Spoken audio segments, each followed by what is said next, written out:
when I had the idea in mind and I said, wow, there is a way to bring a different experience to literature, at least I thought there was. And I came up with this, then I said, okay, now what's the story? It has to be interesting enough for me to read, let alone to write. So a couple of things came first. I knew that for some reason at that point in my life, I knew that I wanted it somehow connected with my own heritage. Not with my own story, but with my own heritage. And my family, the Ohio River is sort of a connection for us, the crossing of the Ohio River.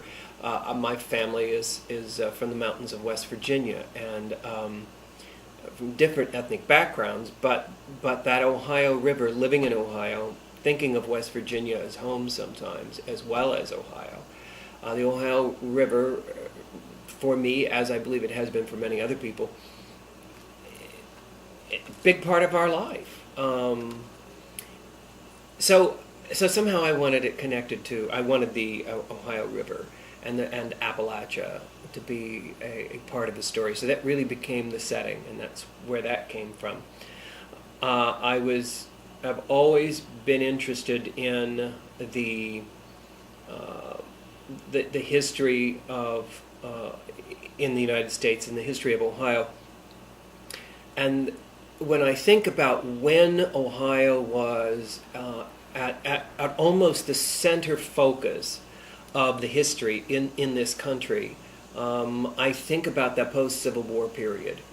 The period from the 1860s, 1870s through the early 1900s, where Ohio was such a strong focus, where Cincinnati, Ohio was the fastest growing city in the country, where the Ohio River was so central as a place in so many different ways. It was this land. It was this demarcation land between the North and the South for the war. It was this demarcation line. The river was for slavery, for freed slaves. Crossing the river meant a lot. That was a pivotal point, I believe, in Ohio's history, and that always interested me. To look at that and to take time to explore that. So I decided that I wanted that. I wanted to look at that period, and that's sort of where that brought me to the story. So I spent a great deal of time in libraries, and a lot of time in museums, like many writers, and that's really where the story began. It didn't begin with an idea of a story. It began with the idea of place. I knew that I wanted to somehow write about and speak about the place that was very important for me and for my family. Even though this particular novel, Dearest, has